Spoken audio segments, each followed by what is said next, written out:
everyone. Maybe I'll Well, start, and Artie, we can join when you're ready. Hello and welcome to our debrief today. The focus for today's discussion is recharges for share-based compensation and Asia-Pacific perspective. My name is Tony Jasper, and I lead our Global Employer Services business in Asia, and I'm based in Hong Kong. For our session today, we will be joined by Artie Rauter from our India practice, who'll be joining the call, and my good friend and colleague Paula Lancaster in Sydney, Australia, will be joining, and Paula specialises in equity incentives for our business in Australia. Before I introduce the agenda, I'd like to take a moment to highlight that all participants are on mute mode. If you have any content-related questions during the session, type in your queries to the Q&A chat box, and we'll do our best to respond to your questions either during the presentation or respond to you post the session via email. We will also be activating the feedback survey towards the end of the session, and I do ask you to spare a few minutes to help us understand if the webcast provided you with some useful insights. So if we can move the slide to our agenda for today, please. We'll be discussing recharges for share-based compensation. How and why companies recharge for share-based compensation, the implementational and operational complexities around the recharges for corporate tax deductions, and the key differences in tax authorities' approaches within Asia-Pacific locations towards this expense and documentation necessary to support the deduction. Finally, recharges in considering corporate tax deductions. However, there is only one element of running a share-based compensation plan, and both the recharge and the corporate tax deduction must be viewed as such. So with that, let me request Paula to kickstart the discussion. Over to you, Paula. Thanks, Tony. So we're starting off with this slide, and as Tony was hinting just then, an important note I wanted to share with you all today is that the presenters on this webinar advise our clients in the reward and incentive space. And this is because recharges for share-based compensation and the associated corporate tax deductions are a unique and specialized area. So we as reward specialists usually team with our corporate tax specialists to provide clients advice in this area. As we'll go into during the session today, corporate tax deductions and recharges are just one element that fills the suite of things that you need to consider when you're operating a share-based compensation plan. So it's always really, really important to have that front of mind whenever this topic is on the agenda. So if we go to the next slide, we wanted to start having a conversation about what is our base kind of starting point with regards to recharges and corporate tax deductions. So specifically, as we mentioned in the title, we're talking about share-based compensation, otherwise known as employee share plans. So this includes, for instance, restricted stock units, restricted shares, stock options, employee share purchase plans, any type of award where employees are receiving equity in their organization as part of their compensation. Now, from a global perspective, in most countries, not necessarily just Asia, a corporate tax deduction may be obtained if the costs of the plan are recharged to the local employing entity. And now by recharge, we mean that the parent entity is invoicing the local subsidiary for the cost of those shares that are being provided to the local subsidiary employees. However, there are often requirements that are attached to the recharge. So a recharge does not automatically equal the availability of a corporate tax deduction, if that makes sense. And we'll really explore that in today's session with specific views in both Hong Kong and Australia as well about how this kind of has operated in practice. So just kind of a high level again, so like US, UK, those are jurisdictions where actually you could take a statutory corporate tax deduction. So you don't necessarily even need to be thinking about recharges. But these are exceptions to the rule. And that kind of demonstrates that there is kind of this sophistication in the US and the UK markets in terms of share plans that might not necessarily exist elsewhere in the globe. In some countries, a corporate tax deduction may not be available even if a recharge is made. This is due to a multitude of factors that we'll get into, but it might be the type of shares that are being used to fund the share-based payments. It could be that sufficient connection is not established between, the recharge and the subsidiary generating income. A recharge can also have an impact on the payroll withholding position for the employee, so what they're taxable on through payroll when they're actually receiving this award. And this goes back to the core element, holding it all together, that you cannot consider corporate tax deductions for this sort of area in isolation because there are knock-on effects. Finally, as I kind of hinted, the type of share used to satisfy share awards is also really important. So I want to kind of take a pause and share with you all kind of the common types of shares that we see, and just a bit of a refresher what they mean. So we have newly issued. So this is where additional shares the company creates for the purposes of satisfying share awards. There are market purchase. So this is where shares are acquired directly from the market for the purposes of satisfying the awards. And treasury shares are shares held by the company that have already been created and, maybe acquired for the market or whatnot. On the topic of the type of shares, if you are not aware which type of shares your company currently uses to satisfy share awards, I would strongly recommend checking in with the relevant team. It's really important, for audit purposes, compliance, governance, that you know this. So we'll go into a little bit detail later on about, even where you might recharge, and even if you might prove the nexus point, if your organization uses newly issued shares, a corporate tax deduction may not be available to you. So if we go on to the next slide, Artie is now going to cover some general considerations for corporate tax deductions. Okay, thank you, Paula. The considerations that may impact the corporate tax deductions. Beginning with accounting treatment. Well, this is not an accounting webinar, and we would not be going in depth into the accounting treatment in various locations, but we wanted to flag that accounting for share-based plans is itself a very complicated topic, and it may impact the corporate tax deductions in some jurisdictions. Accounting treatment also precedes the corporate tax position, and in some locations, the corporate tax position will follow the accounting treatment for share-based awards. For example, a deduction is available basis in the financials, but this is not necessarily so for all locations. Sometimes the corporate tax deduction is limited to the lower of the accounting charge or the actual recharge received by the parent entity. Let's take a look at India as an illustration.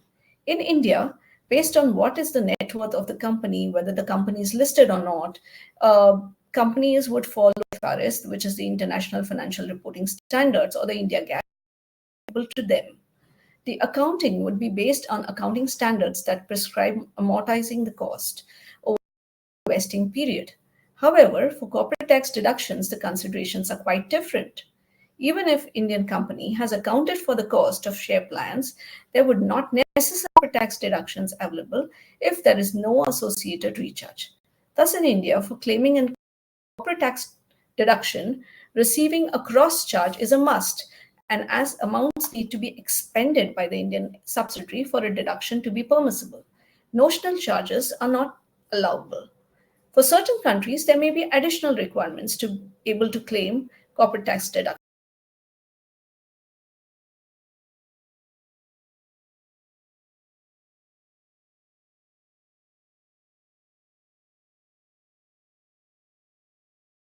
Even where there is a recharge. So I think we've lost Artie there, but we might continue on.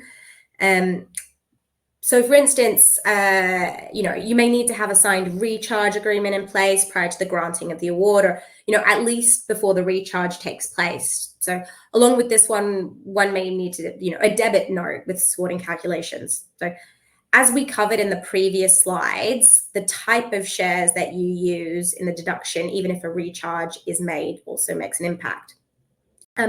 Tony, I might just hand it over to you if we go to the next slide, so that you can take us through the benefits of recharging share plan costs. Absolutely, Paula. Now, there are a multitude of benefits to recharging plan costs. The key benefits of recharging plan costs are accountability and transparency, which for the most part go hand in hand.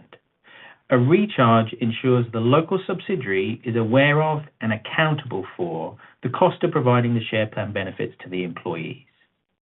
For long-term incentive plans aimed at certain key staff, a recharge can encourage the local employer to review who's receiving awards, why they're receiving the awards, and how much they're receiving, because there is an actual cost associated that must be paid for. For instance, a senior manager is going to be granted 10,000 shares worth $10 a share. There's a potential recharge of $100,000 that the local subsidiary would incur in relation to that employee. Therefore, is the local subsidiary comfortable that the cost of shares will result in an equal benefit for them as an organization locally? For all employee plans, if there is transparency in the cost being recharged, this can promote sponsorship and foster employee ownership culture. If you, as a local subsidiary, are incurring the cost of an all-employee plan, it would only make sense to leverage the participation to the advantage of your business. By promoting the plan at a local level when you are incurring the costs, an organization can create a positive employee experience and a culture of connectedness, thereby truly recognizing a return on the investment that's being made. Otherwise, the cost is being incurred without any true value being delivered to you as a business. The next benefit is tax savings. This is quite an obvious benefit, and the recharge may reduce the group's effective tax rate if the local employing entity is able to claim a corporate tax deduction for the cost recharge. Now, it's always important to ask whether your organization is maximizing the tax savings across the group and not just leaving the cost sitting with the parent entity. Finally, cash flow positive is the final benefit on this slide, and this is for the parent entities. This can be a reason that a company might consider implementing a recharge agreement, but it really can't be the only consideration. If it's done correctly, it may provide the parent entity with positive cash flow benefits without incurring a related tax liability, but this will depend on local reporting requirements. Next, we wanted to cover some of the complexities with regard to recharges. If we can just click to the next two slides, please. Pass the divider. The first point to cover is, go to the next slide, perfect. The first point to cover is really around the administrative burden. Some of the key challenges to consider when implementing a recharge policy is the additional administration involved of putting the recharge process together in the first place. Good practice is always to have recharge agreements where possible, but this does need to be weighed up against the overall associated costs of doing so. A recharge agreement is a legally binding document that will need to be drafted by legal counsel. It should also be reviewed to ensure that it complies with the various regulations in the jurisdictions you're seeking to implement the recharge policies. And Paul is going to give some examples of this with Australia later on. When the recharge agreements are drafted, there can either be jurisdictionally specific recharge agreements, i.e. one per country, or a single recharge agreement that many subsidiaries are a party to. Within the recharge agreement itself, you also need to determine what are the amounts to be payable, any adjustments for internationally mobile employees, terms of invoicing, and then also ensure that you're putting the administrative processes in place for tracking. Now, Artie, I'm not sure if you're still on, but are you able to cover some of these points around timing? Yes, thank you, Tony. I hope I'm audible now. So timing is extremely important. Timing not only includes getting the recharge agreement in place at the right time, but also timings, as sometimes there might be disconnect between when are you getting the accounting done versus when you can claim a corporate tax deduction. And this may vary from jurisdiction to jurisdiction. I again come to India, which follows a fiscal year, which is April to March, and hence the receipt of cross charges from a country like US, which follows a calendar year, could be a reconciliation nightmare. you need to make sure that you're tracking and being regular with the cross-charging, because if the timing differs, then the right of the local teams to claim a deduction could be questioned. Timing also includes when the recharge is actually occurring. Some companies will recharge when the awards are granted, whereas but the shares are not yet delivered, while others might recharge as and when the shares get delivered. But if the recharge occurs at grant and the taxing point is not until later, some tax authorities might question this and not permit the deduction until such time that the employee actually exercises the shares and recognizes it as a taxing event. So timing is of utmost important. Paula, can you share your thoughts on the other points on this slide? Yep, thanks, Arti. And I know Arti was breaking up at the end there a little bit. So just in case anyone didn't hear it, the last point was just in terms of timing a recharge. Like the timing a company chooses to recharge might not always match when a tax authority will grant the corporate tax deduction. So if a company wants to take a recharge at the date of grant, some organizations might not allow a corporate tax deduction until, say, vest, when shares are delivered. So it's important to know if that's a situation that you need to be dealing with. On to the kind of last 2 points on this slide. Payroll and tax withholding consequences. So these are extremely important, and this is where we often see companies fall foul of the rules interconnecting and their internal functions aren't really talking to each other. So in some locations, the requirement to report restricted share units or stock options that you provide to local employees through payroll is only triggered if there is a recharge made to the local employing entity. So if you recharge the costs, process it through payroll. If you don't recharge the costs, then actually there's nothing to be processed through payroll, and the individual needs to sort it out in the tax return themselves. Depending on your employee base, this may or may not be what you want. There are also kind of social security implications that can be triggered, like employer social security, which would trigger additional costs when the recharge happens, which otherwise might not if it doesn't. So as an example, in the Asia Pacific region specifically, in Korea, if you don't recharge costs relating to the share plan, there's no income tax withholding requirement, and participants are instead required to report and pay taxes through their individual tax return. Now, if you have a sophisticated employee base, this might be an arrangement that works. They're already having to file tax returns because maybe they have personal wealth. But for instance, if you say have a large factory workforce, like a client of mine had, this actually might not be a suitable arrangement for your employees because, but for the employee share plan, they might not otherwise have had to file a tax return. So you're giving them a negative experience by virtue of recharging the cost, that there's an additional burden on them because you're not processing it through payroll. So that's a really important consideration that's bottomed out, and you don't go, oh, we're having share plan costs. Oh, we need to distribute them, so therefore we should recharge them to the local entity. You need to think of the knock-on impacts and then the knock-on impacts of the employee that it could potentially create. Where you also have a country where there is no recharge and taxes aren't paid through local payroll, it may be even more important for a company to provide its employees with basic tax guidance. For instance, a tax guide that gives them general information on their tax return and consequences of holding their shares. As these employees, they might have traditionally very simple tax affairs. So you want to enhance their overall experience of having it. So you might need to do a little extra. Now, plugging all those things together makes it quite complex. There is also the cost-saving consideration that we discussed, which is kind of assessing whether a corporate tax deduction would be available if a recharge is made. So in some locations, you might not even bother with doing a recharge because, say, newly issued shares are being used to satisfy the awards, and the tax deduction is only available in that market if market purchased or treasury shares are used. There may not be any point in doing a recharge because the local entity is unable to take the corporate tax deduction anyway. So that would be a burden on them financially that they wouldn't otherwise be able to reflect in their financials.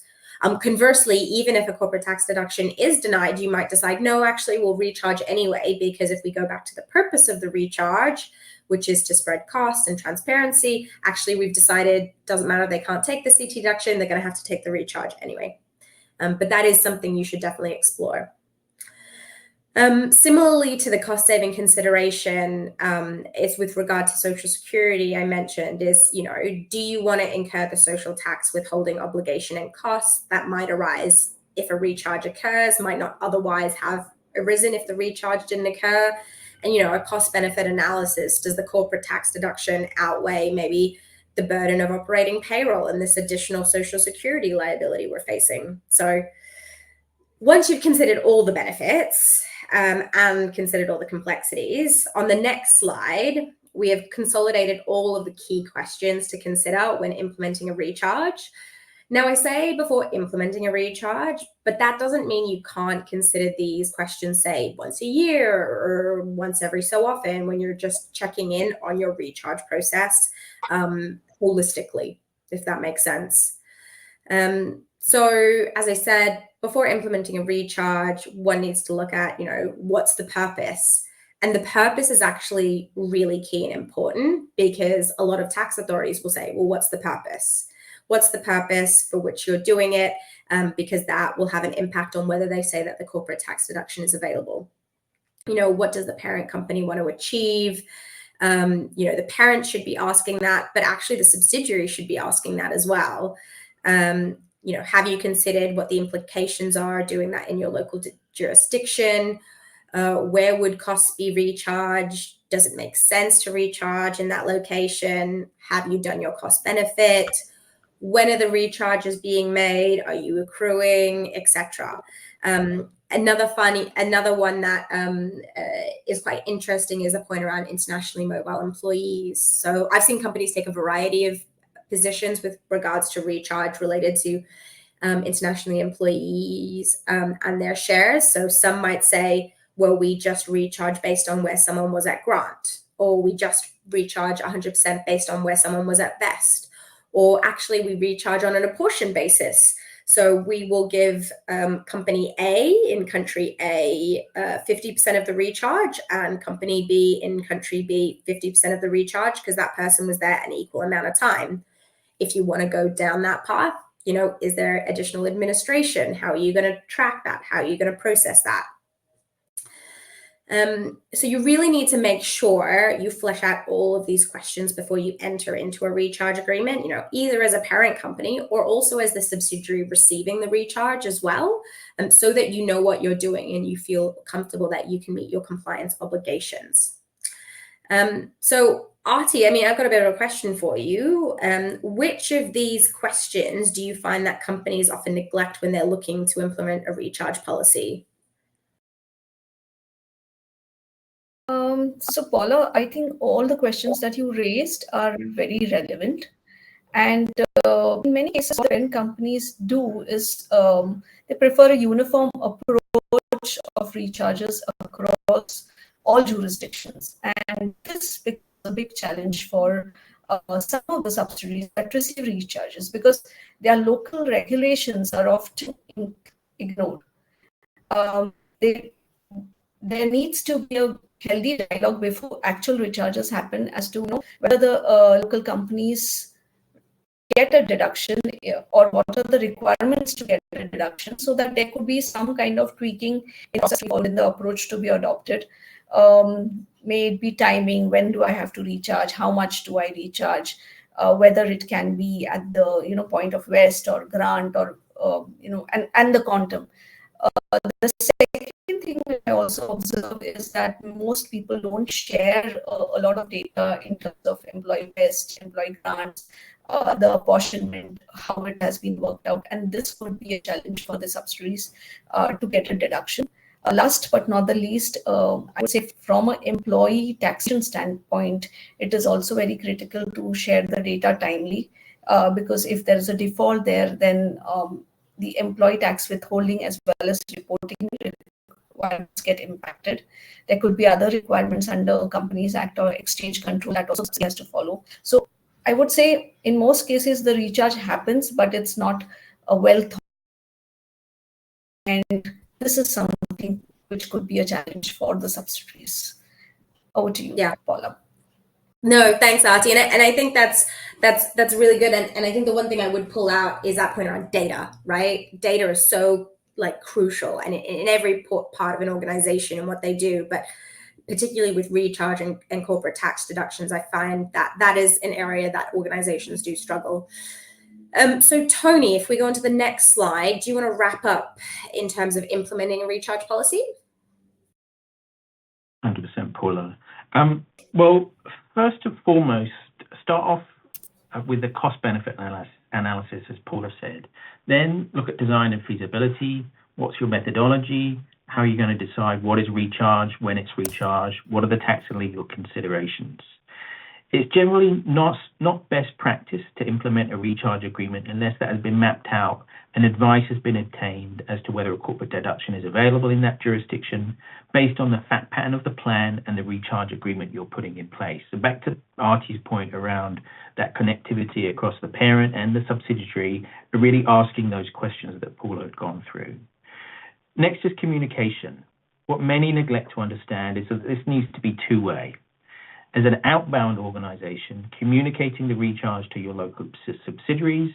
As a subsidiary, ensuring sufficient information is being provided from your parent company when invoicing the recharge to support the claim of a corporate tax deduction. And I would say other aspects of how the share plan is being operated within the region, another gap.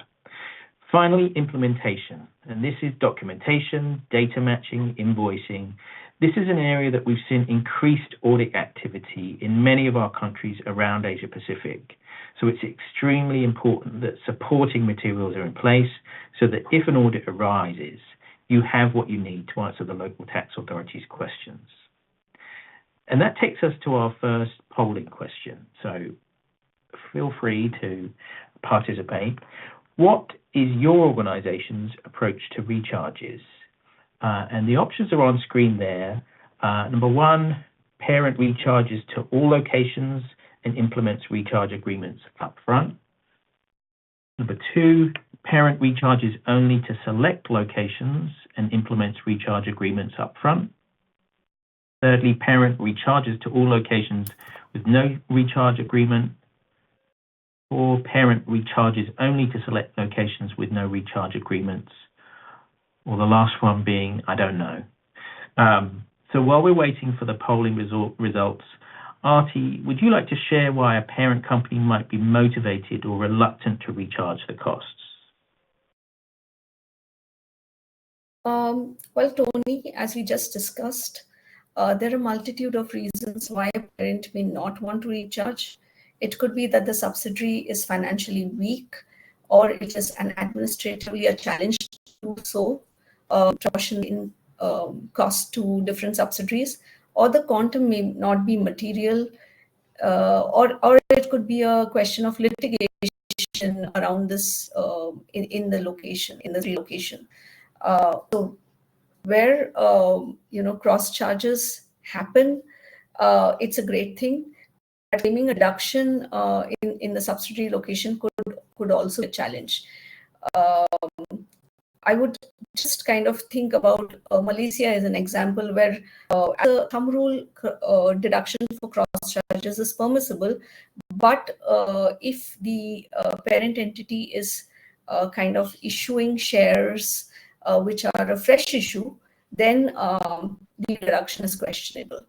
However, as we see from the earlier slide, the cost definitely, it's a good practice to have the cost be in the location where the beneficiary or the subsidiary is receiving the beneficiary. This makes sense not only from corporate tax but also from transfer pricing perspective.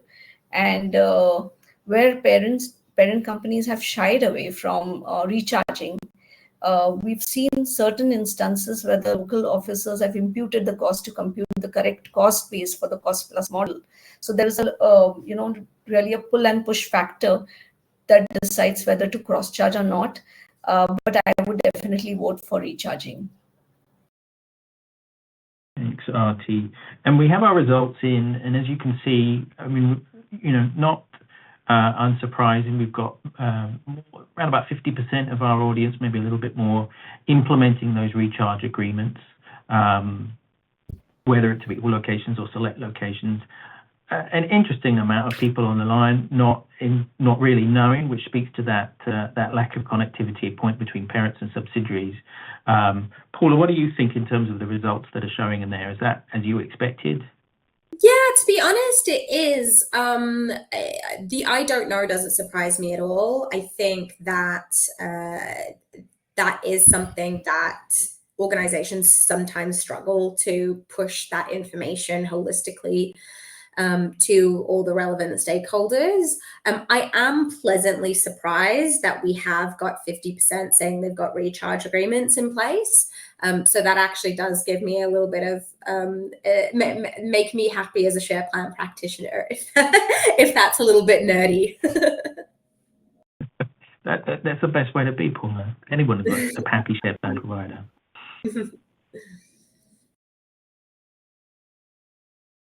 Maybe if we can pass across to Arti, who's going to take us now into our focus on some of our Asia Pacific markets. Over to you, Arti. Thank you, Tony. In the APAC region, or subsidiaries where employees are eligible to participate in the parents' share plans, along with local multinational companies and corporates also providing stock-based compensation to their employees. So share plans are definitely gaining popularity across the board, especially with startups.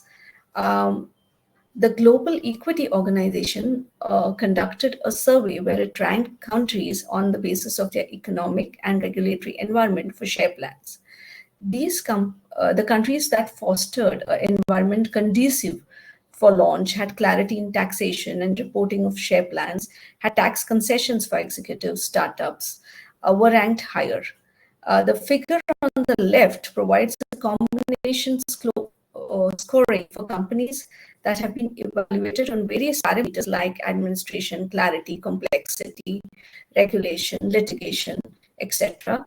And it covers something like 26 countries. Now, one of the very interesting things that you see on the screen is that we have 8 countries in APAC within the survey, and the highest ranked of all was India, which came at number 8. Probably this is on account of the regulated environment, which provides clarity in taxation.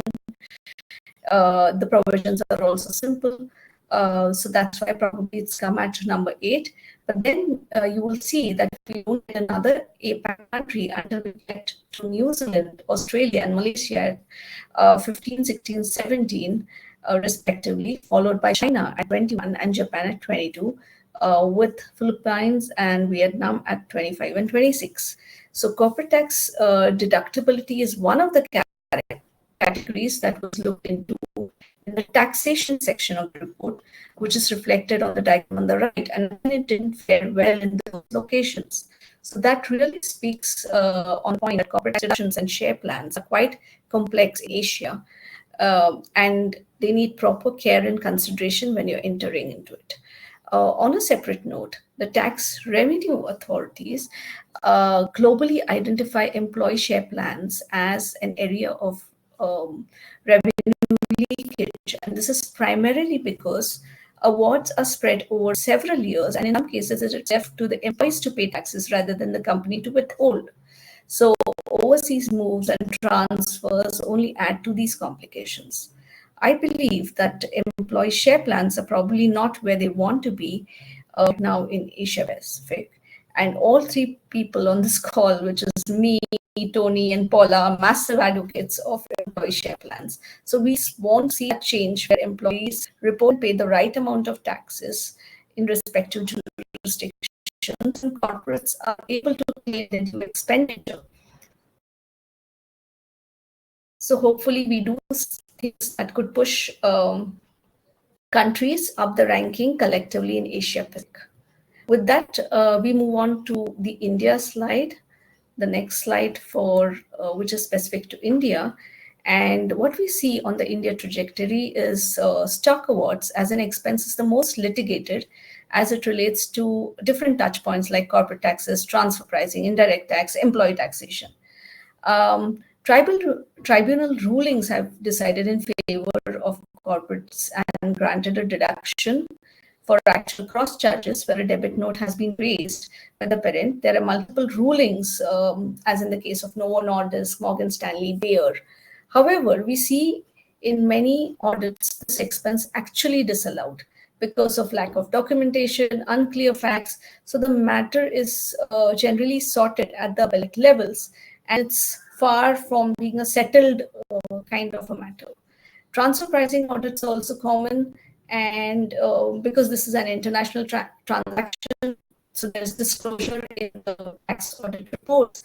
And in some cases where the tax costs not recharged, there is imputing of cost for determining cost base for the cost plus entity. One needs to remember that recharge or no recharge will not impact the local employee taxation. And Indian company is not spared from tax withholding compliances for their employees. And if the employee has rendered services in India during the period of grant to West, withholding will trigger. Again, the timing of data sharing could result in delays in compliances and result in interest and penalties. Considering that the remittance is for reimbursement of share-based compensation cost over the vesting period by the parent, the Indian subsidiary should not be required to withhold taxes on the payments made to the parent.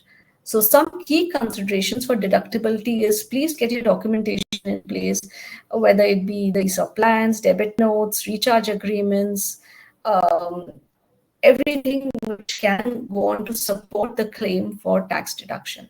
Over to you, Tony, for Hong Kong. Excellent. Thank you, Arti. Hong Kong is interesting, or maybe not interesting, in that there's not been any major shift in practice. However, the general principles that exist in Hong Kong are similar requirements that other tax authorities would expect. A corporate tax deduction is generally available to the extent that the recharged amount was incurred in the production of the entity's assessable profits and not excessive. We're working with pretty basic, straightforward legislation there. Now, Paula's going to touch on the first point when she goes through Australia in more depth, but effectively there needs to be a connection that incentivization of the local employee is to generate business for the local business. The point around excessiveness is in relation to profit shifting. The basis for the recharge should be reasonable. A written recharge agreement should be in place, ideally prior to the granting of equity awards, or should have retrospective effect if that was prepared subsequently.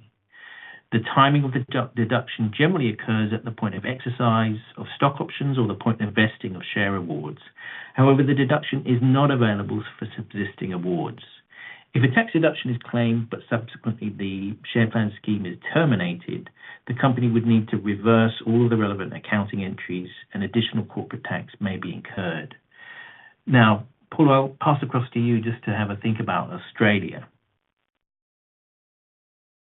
Thank you, Tony. So if we go on to the next slide, the specific case I wanted to talk about for Australia is quite interesting. So it was a private binding ruling that came out a little while ago that the ATO released that there's been a little bit of noise.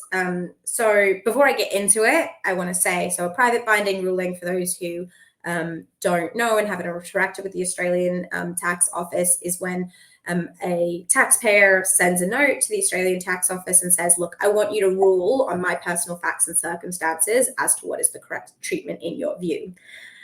Private binding rulings are only binding on the applicant taxpayer. They are not law. They are not anything strictly that, can be applied to any other taxpayer other than the applicant. But they're super helpful in providing an indication to the ATO's views on a particular matter, which is why this case has been quite a bit interesting to those operating in this space. So for this case specifically, there was an overseas listed company that was recharging share-based compensation costs to an Australian subsidiary company. Company A very originally. So Company A had seemingly very little involvement in the granting of the awards. It didn't request the grants, wasn't involved in determining vesting conditions, didn't determine which employees were granted it, but they were receiving a recharge from their parent entity. So in the private binding ruling, it was determined by the ATO in their decision that the cost of the recharge was not deductible for Australian income tax purposes because the cost lacked nexus, so connection, with the local subsidiary's business or its production of assessable income. It was the ATO's view that there was no obvious operational benefit to the Australian entity's business, and the purpose of the recharge wasn't to remunerate employees. So rather, the ATO concluded in looking at the facts and circumstances that were provided to them, which we obviously don't have oversight to, but we could probably have a guess, that the purpose of the recharge and the object was to retain the cooperation and goodwill of the global offshore parent and to facilitate the payment of money by subsidiaries to the global offshore parent. So basically saying, the whole point was to help the global parent with its cash flow, which, we mentioned as a point earlier on, but we said it definitely should never be the exclusive reason why you're deciding to recharge. And so on that basis, the ATO concluded that the requirements for the deductibility, there was no nexus actually connected if it was purely goodwill, and therefore the requirements for deductibility not satisfied. This really kind of, what I take away from this is the implementation of the recharge is just as important of the operation and the context and the documentation. So your recharge agreement, the operation really needs to reflect this broad point around incentivization of local employees in generating performance for the Australian business. And I think these principles can be applied to other locations more broadly as well. And if you think about it, it is a bit common sense. Like, the reason to recharge should be because you're engaging, you're incentivizing your employees, which should in turn generate business for your local entity. So all that said, it's really important, therefore, that you consider what is the purpose of the plan and the ultimate recharge, and that it is demonstrable that it is to incentivize employees in order to benefit the local Australian subsidiary. To the extent possible, the Australian sub should be involved in determining who gets awards and how much. There should be a clear invoicing process in place for the recharge. And there are implications for Australian participants if the Australian subsidiary doesn't make the relevant payment to the parent entity. So if the sub doesn't pay, well, actually, maybe Australian participants don't get future grants. So there are implications. Now, what I just went through is not an exhaustive list, but the underlying principle is that the nexus should be clearly demonstrable, both in documentation and then your practical operation is supporting that. As a general note, the recharge position in Australia doesn't impact the employee tax position, but I always like to remind people that Australia is one of those unique countries that, it generally, it imposes income on salary and wages, but generally doesn't impose income tax withholding on employee share scheme income. And actually, individuals need to pay taxes in their own personal tax returns, and there's other filing requirements known as ESS reporting required. So people often forget that because salary and wages usually paves the way for the withholding implications for employee share scheme income, but Australia is one of those questions where it does not. If we go on to the next slide, I also wanted to give a bit of a whistle-stop tour of some other key Asia-Pacific locations before we wrap up today and do our final poll question. So a couple ones. So I'm going to grab them in no particular order, but China, I have a great affinity for China. For any Chinese people on the call, 我可以说普通话，但是不太好. But it depends on the specific facts and circumstances. Whether you can take one deduction in China and a recharge. So it really depends on the local tax bureau discretion. Surprise. Currently, there's no clear foreign exchange guidelines regarding recharging of share plan costs. So I always advise you to get specific advice on China. Japan is one of those locations where you definitely need a full formal recharge agreement in place prior to the grant date. Similar to what we're saying in Hong Kong and Australia, the recharge amount needs to be reasonable, justifiable, exclusively for the compensation of employees. We're seeing a pattern here. And then there are rules around, the amount deductible can be the lesser of, market value on the date of vest and the recharge. And there's also specific rules in regards to directors in Japan that are also quite complicated if you're not aware. Malaysia, Artie touched on Malaysia a little bit earlier, but it's allowable deduction generally for market purchased or treasury shares if there's a recharge, but not if there's newly issued shares, even where the parent recharges to the Malaysian entity. And there are special rules around deductibility and timing.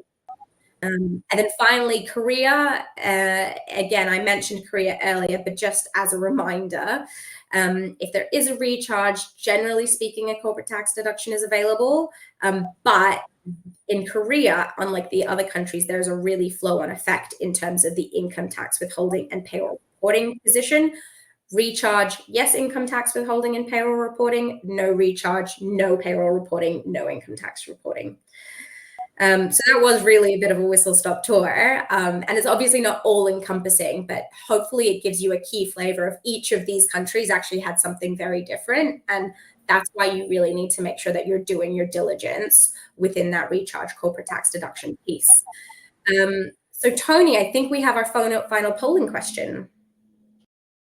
You're right, Paula, and impressive both in terms of your share plan experience there and also your Chinese. So yes, let's go to our next polling question. So for our audience, what is your biggest challenge when dealing with recharges for share-based payments? Is it one, understanding how the amount recharged by the parent was calculated? Number two, dealing with changing local guidance or legislation. 3, reconciling recharged amounts with the employee taxable values, corporate tax deductions, and the accounting litigation or accounting. You could also include the litigation and tax audits. I think that should be a separate one. Or communications with global corporate tax functions. So if you can log your polling answer, and while we wait for the results, let me turn to Artie. What do you see, Artie, as one of the biggest challenges?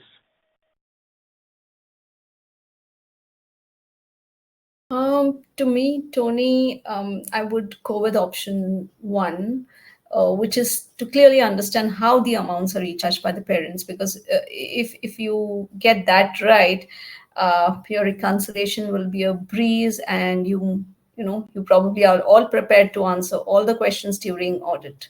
So I think that's where I would place my bet. But yeah, let's go to the audience to see what they feel. Excellent. Let me see. I don't know has that polling question been pushed out? Yeah, here we go. Oh yeah, we're starting to get the results. Just looking at those. Excellent.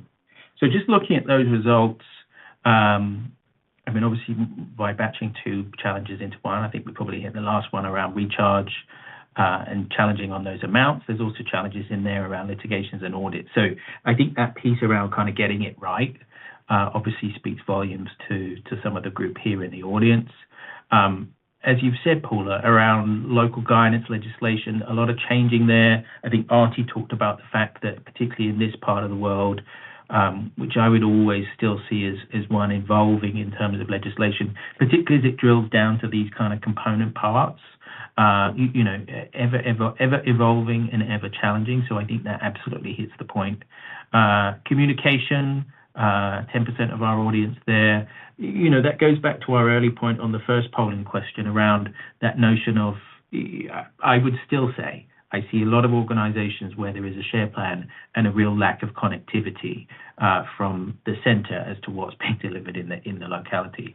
I don't know if, Paula, you had any other thoughts on the polling points, and if not, we can go through on maybe summing up a little bit around that, and then we can get on to some questions maybe. Yeah, no, definitely. And I guess, looking at those results, it's what I was expecting as well. And I think not surprised to say 20% said knowing the amount was recharged and the deduction to take. You would think it is a really simple, basic thing to do with recharges and corporate tax deductions, but actually it is surprisingly difficult to get right consistently. So to sum up, and that kind of brings me to this slide very well, is again, we just wanted to point you in the direction of, again, that corporate tax deductions and recharges are all interconnected with the whole life cycle and the implementation and operation of employee share plans more broadly. This kind of shows what we typically would look at when we're putting together an employee share plan, design to operation and implementation. And so really you need to be thinking about the corporate tax deductibility and your position at recharge at design and feasibility, and the tax and legal and the implementation when you're doing stakeholders, and then ongoing operations. And if we go to the next slide, this is just a super quick reminder that it's just one of a massive suite of things that you need to think about, because employee share plans are quite unique, and that is really multidisciplinary and cross-functional within your organization. It touches HR, reward, corporate tax, finance, communications, your employee base, everyone. So it's really important to have good processes in place. So the final questions that we want to take you away with, or for you to take away before we get to our questions, if we go on to the next slide. If you consider these and think about what the answers for you and your organization and get good answers, I think it'll help you very much from a processes and a going forward basis. So 1, do you currently have a recharge agreement in place? 2, do you know what your organization's end-to-end process is for recharges and corporate tax deduction tracking? 3, are you comfortable that you know the relevant requirements for obtaining a corporate tax deduction for share-based payments in the locations you operate in? And then 4, are you comfortable that your organization is actually meeting the relevant requirements to obtain a corporate tax deduction?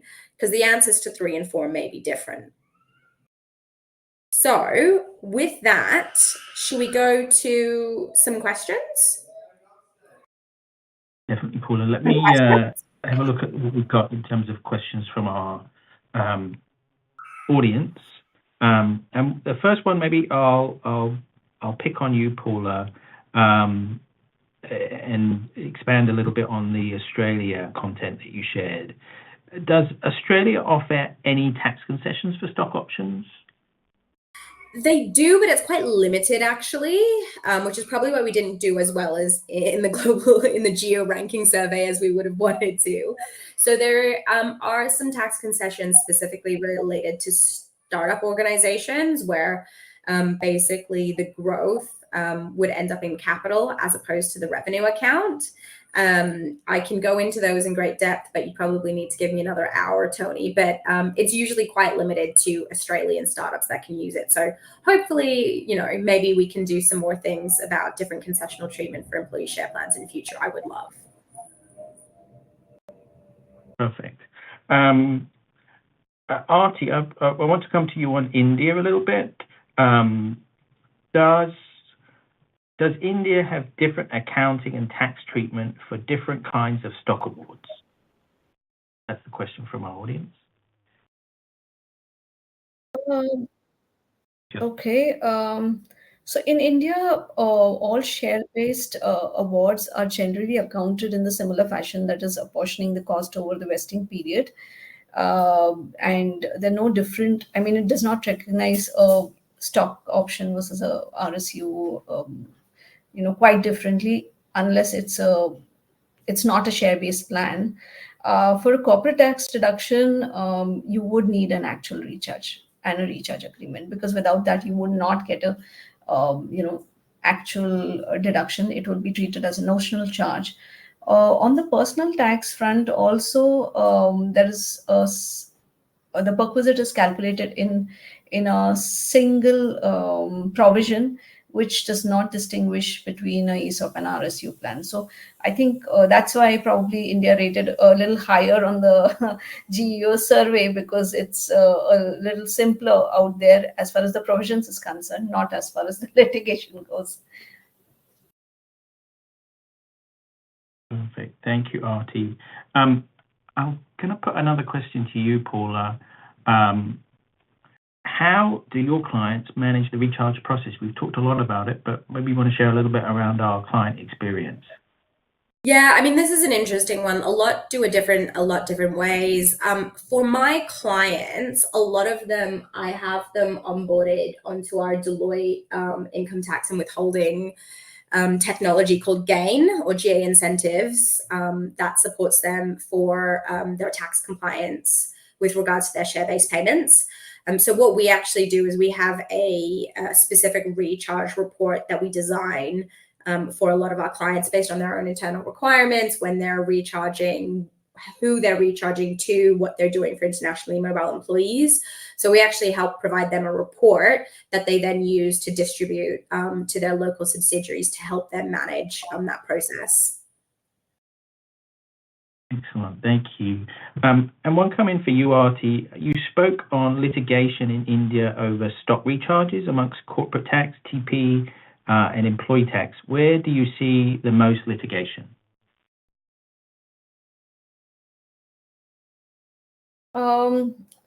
Actually, it is more fact-based, Tony. I mean, corporate tax obviously questions the deductibility of expense, but when you get into transfer pricing, it is more about whether it's at arm's length.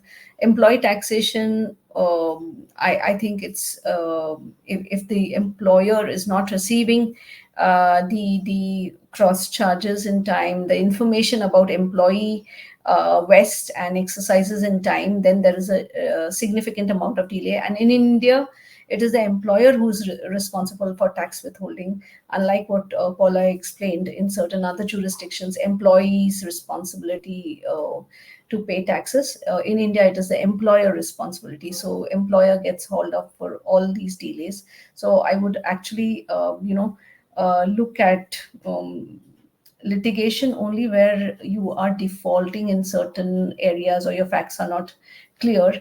Also, sometimes I see companies taking a different position for accounting versus a corporate tax versus employee tax. That also could be questioned. So I would say it's more fact-based. And if you have a common kind of a treatment or common position for each of these laws, then I think you're in a much better position. Thank you, Arti. Have you got time for one? Maybe it's not a quick one, so you'd have to tell me if it's not, Paula, but how much time does it take to get a binding ruling in Australia, and is it a complex process? I will answer that as quickly as I can. So at least 3 months. It depends how you define complex. You need to present your case to the ATO in a concise and straightforward manner and make sure you have all the supporting documents. So it depends how organized you are and how that process goes. But in my experience, the ATO is actually a really good organization to partner with. And I've experienced dealing with other tax authorities in my time. So yeah, you're looking at least 3 months to get one done. Excellent. Thank you, Paula. Now, that's unfortunately all that we've got time for today. I want to thank Arti and Paula for being so brilliant today. We've had a few challenges with technology and cyclones in Bangalore, making it difficult for us, but I want to thank both of you, and also to thank all of those of you that were able to join us. We'd like to encourage you to fill out the short survey that's going to pop up on your screen momentarily, and tell us what you think about today's program. If you joined us late, please note that this presentation will be archived for future viewing. And if you feel that others would benefit from this webcast, please share the webcast via the share this icon on the screen, or have them visit Dbriefs website. We'll be responding to all of the questions submitted, and there are a lot more during the webcast in a couple of weeks. Also, if you think of any other questions or comments later, please feel free to reach out to either myself or any of our speakers, and we would be more than happy to talk to you. Finally, from all of us at Deloitte, thank you for your participation in Deloitte's Asia Pacific Tax webcast today. I encourage you to attend our next debrief event, which will be on the 11th of November, which is sharing some updates to Singapore's fund tax incentives. So I hope we get to see some of you next month on the 11th. With that, I will say goodbye and thank you very much.